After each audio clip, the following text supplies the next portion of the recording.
on November 25, 2025, the North Pacific lay in near total darkness. A vast expanse of water stretching more than 1.5 million square miles, silent, except for the faint constant hum of ocean currents. The USS Harding, a $2.3 billion Arleigh Burke-class destroyer, cut cleanly through the waves carrying 312 sailors on what was supposed to be a routine patrol, the kind meant to remind the world that American sea lanes do not police themselves. There were no storms, no threats, until an anomaly appeared on radar. A fast-moving surface vessel 28 nautical miles out, heading directly toward Harding. No identification, no communication. Within minutes, a single radar contact began pulling two nations toward the edge of confrontation, triggering more than 200 automated telemetry alerts and forcing trained naval crews to face a reality they are paid to prepare for, but hope never arrives. A single miscalculation in open ocean does not end politely. It costs lives. It burns money. And it redraws the limits of modern warfare.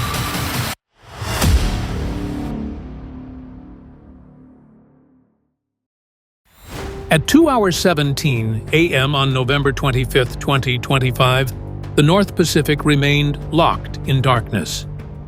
41 nautical miles south of the Aleutian Islands, Alaska, the sea rolled beneath low, heavy clouds. Visibility had dropped to less than 2 miles. Cold, isolated, unforgiving. This was not a combat zone. It was a routine patrol lane used by American naval vessels for decades without incident. The USS Harding, a U.S. Navy destroyer valued at $2.3 billion, maintained a steady course at 18 knots, carrying 312 sailors on a standard rotational mission. No weapons were trained toward shore. No strike packages were active. Nothing about the posture suggested escalation. Its mission was straightforward: monitor maritime traffic, relay data to Pacific Command. Then, at 2:19 a.m., communications fractured. Inside the Combat Information Center, a radar technician flagged an anomaly. A surface contact had appeared suddenly at 28 nautical miles, moving fast 33 knots, holding a parallel course. No identification signal, no commercial transponder, no response to automated hails. The contact was too large to be civilian and too controlled to be accidental. Within 90 seconds, the unknown vessel closed the distance to 21 nautical miles. The bridge fell quiet. The USS Harding transmitted a standard maritime warning in English and Russian, recorded and time-stamped. This is a United States Navy vessel operating in international waters. Identify yourself. There was no reply. Only the radar return grew brighter, sharper, more deliberate. At 2:24 a.m., electronic sensors detected a brief radar sweep. Narrow, focused, unmistakable, fire control grade. That single signal changed the tone of the night. The destroyer shifted to heightened awareness. Defensive systems were placed on standby. Every action was logged. Every second preserved. No alarms sounded yet. No weapons were fired. But every officer on watch understood exactly what had just happened. This was no coincidence. This was no navigation error. In the black water of the North Pacific, something had begun to move with intent. At 2:36 a.m., more than 900 miles west of the USS Harding, a hardened coastal command facility near Petropavlovsk-Kamchatsky flickered to lake. Beneath reinforced concrete and steel, a wall of radar screens tracked the same contact, now cutting through the North Pacific. Inside that room, the data told a very different story. To the officers reviewing the tracks, the American destroyer's course appeared deliberate. Its speed, 18 knots, steady and unbroken, was interpreted not as routine, but as intent. One analyst noted the vessel had maintained its heading for 47 consecutive minutes. A small detail quickly elevated into suspicion. In a region where strategic assets are constantly tested, assumption moved faster than verification. At 2:38 a.m., the contact was reclassified. What had been labeled foreign surface traffic was now tagged as a potential reconnaissance platform. No diplomatic channel was opened. No civilian authority consulted. Within 120 seconds, a senior naval officer authorized an active intercept, bypassing standard de-escalation procedures designed to prevent exactly this kind of encounter. Orders were issued quietly. A patrol warship, displacing over 4,000 tons and capable of speeds exceeding 34 knots, was instructed to close the distance. Its weapons remained cold, but its sensors did not. Long-range radar locked on. Electronic listening arrays unfolded. The objective, as written in the log, was simple: assert control. Back aboard the USS Harding, the shift was immediate and unmistakable. The unknown vessel's profile sharpened. Its bearing changed by 7 degrees, aligning directly with the destroyer's projected path. Distance collapsed from 21 nautical miles to 15 in less than 4 minutes. Another radio transmission was sent, then a second, then a third. Each was recorded, time-stamped, preserved. Each went unanswered. At 2:44 a.m., the contact initiated a sustained targeting sweep. In naval doctrine, that action carries a clear meaning. This was no longer observation. This was preparation. 2 ships operating under different assumptions were now moving toward the same point in the water. One side believed it was being challenged. The other knew it was being watched. Between them, the margin for error had narrowed to minutes. By 2:49 a.m., tension aboard the USS Harding had escalated to a level rarely recorded in peacetime logs. The unknown vessel, now just 13 nautical miles away, held a course that suggested neither avoidance nor casual observation. Its electronic signature was sharp-focused, unmistakable. Every officer inside the Combat Information Center understood what that meant. This was the prelude to an aggressive maneuver. Inside Washington, D.C., the Joint Operations Center at the Pentagon lit up. Analysts monitored encrypted feeds from satellites' long-range radar networks and automated identification systems, all converging on the same set of coordinates. The USS Harding's position, 41 nautical miles from the Aleutian Islands, was confirmed as entirely within international waters. There was no ambiguity. Yet, the unknown vessel's proximity and precise trajectory triggered Defensive Condition 1, the highest alert short of open conflict. At 2:51 a.m., the Harding issued a final warning. Clear, firm, recorded. This is a United States Navy vessel operating in international waters. Any action against this ship will be considered hostile. Cease any maneuver that threatens our safety immediately. There was no reply.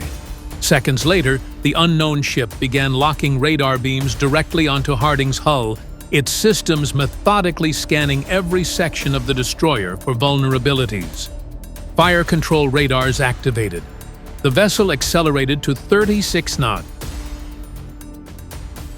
closing the distance by 4 nautical miles in under 2 minutes.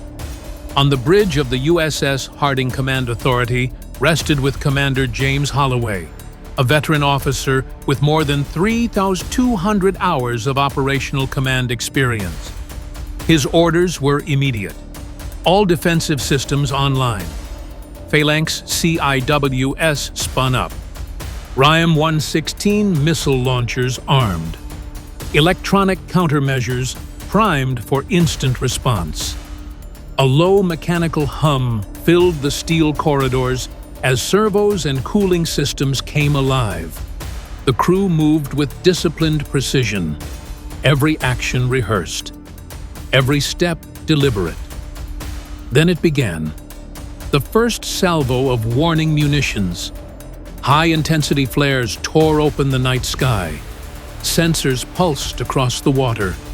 Decoy drones dispersed outward, designed to fracture targeting solutions and confuse fire control systems. Every move carried a message. This ship will defend itself. The unknown vessel answered in kind. Surface-to-air missile hatches opened. Radar-guided targeting sequences locked. Electronic jamming flooded the spectrum. In the span of 90 seconds, the situation balanced on a razor's edge between restraint and catastrophe. By 2:54 a.m., Harding's crew tracked more than 120 separate radar and sonar contacts converging on their position. Some real, some decoys. Each demanded instant verification. One misstep, one delayed decision. That was all it would take to ignite the North Pacific. Commander Holloway activated the final stage of preemptive readiness. No announcement, no alarm, just a silent signal passed through the ship. Fire only if absolutely necessary. But be prepared to strike with full force.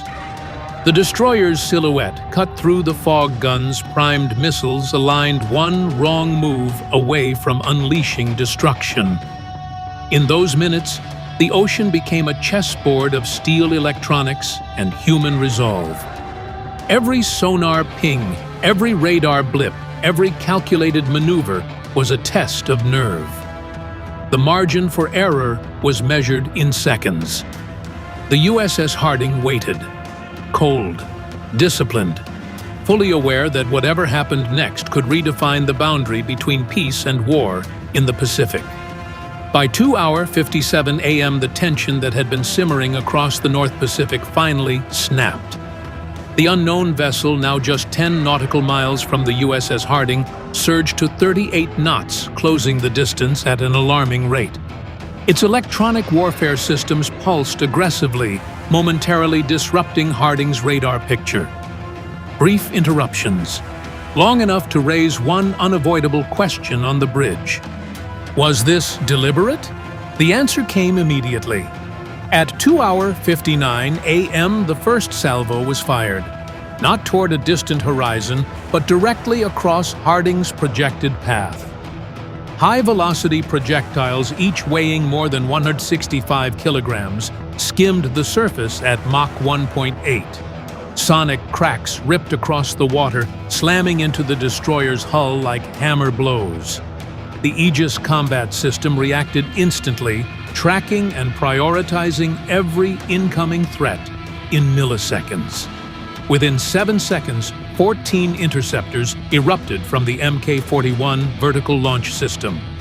They streaked into the pre-dawn fog at Mach 3.2, leaving sharp vapor trails slicing through the darkness. Precision mattered, but perfection is never guaranteed. One projectile broke through.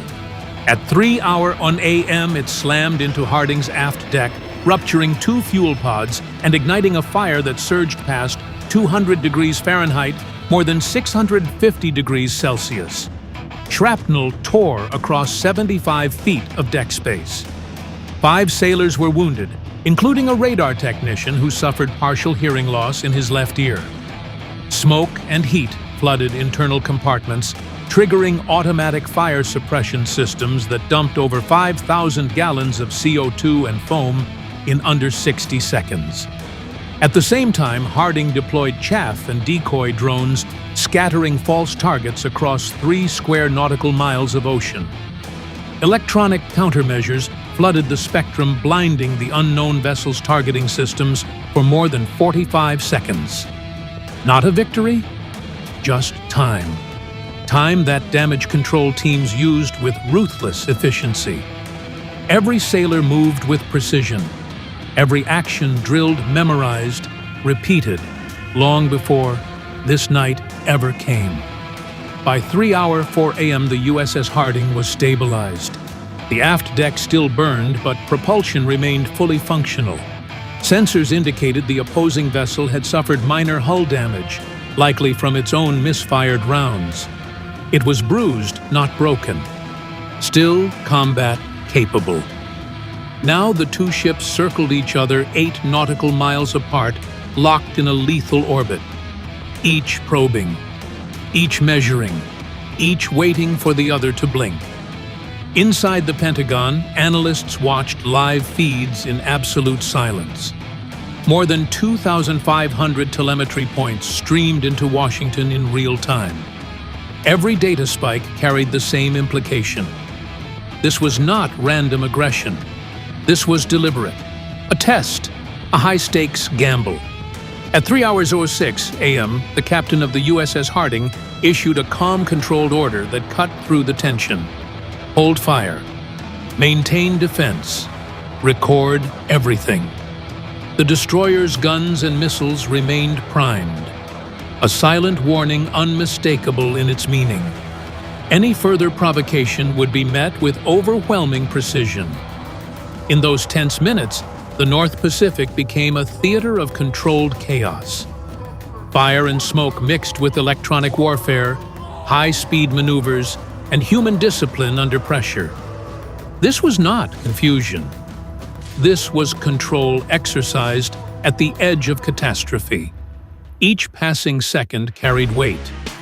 A reminder that in modern naval combat, survival does not depend on luck, but on discipline, timing, and resolve. At 3:12 a.m., the USS Harding and the unknown vessel settled into a precarious equilibrium. A fragile standoff stretched across the cold black waters of the North Pacific. Both ships were damaged, hulls scarred, crews exhausted. Harding's aft deck continued to smolder from the earlier strike smoke curling upward into the low cloud cover. Radar returns showed the opposing vessel had suffered multiple hits to its superstructure and weapon mounts. Enough to hurt, not enough to stop it.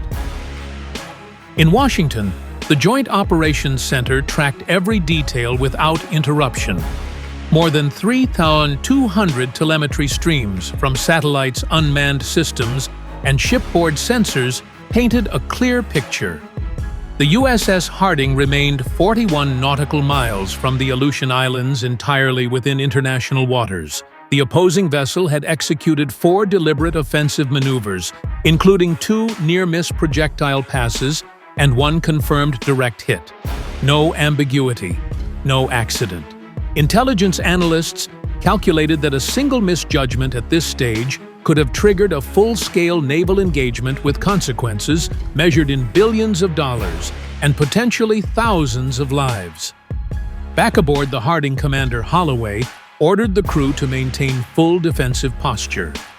No offensive action would be taken without direct provocation. The destroyer's Mk-41 vertical launch system remained loaded with 32 interceptor missiles. Phalanx CIWS systems tracked every movement of the hostile ship. Electronic countermeasures continued to blanket the battlespace, pushing coordinated jamming pulses and decoy signatures across 5 square nautical miles, sustaining a protective digital shield. The unknown vessel altered course slowly, increasing separation to 14 nautical miles. It was retreating, but not disengaging. Its radar continued sweeping across Harding's silhouette, methodical and deliberate. Every second of that withdrawal was measured, calculated, logged. Below deck, sailors quietly traded numbers. Over 200 sensors active. More than 100 radar pings recorded. Over 1,500 automated threat calculations every minute. Each number underscored the same truth. The line between restraint and open warfare was razor thin. In Washington, the president and senior military leadership reviewed the encrypted live feeds. Every frame was archived. Shrapnel arcs, smoke plumes, radar traces, command decisions. The conclusion was unanimous. The opposing vessel had committed deliberate aggression. No warning signals, No communication, no attempt at de-escalation, only a silent, calculated challenge. By 3:18 a.m., the standoff began to unwind. The adversary turned away, withdrawing slowly under continuous observation. Harding's crew remained fully alert. No weapons were fired, no pursuit ordered. The destroyer's data logs captured more than 6 terabytes of encrypted sensor footage. Every byte a record of survival discipline and precision under pressure. The ocean gradually returned to calm, but the scars remained. Burned deck plating, wounded sailors, nerves pushed to their limits. In those moments, one reality became clear. Victory in modern naval conflict is not measured solely by destruction, but by control restraint and the ability to survive deliberate provocation without losing command of the situation. The USS Harding had endured the impossible, and the world had witnessed a high-stakes lesson in strategy, courage, and the razor-thin boundary separating peace from war.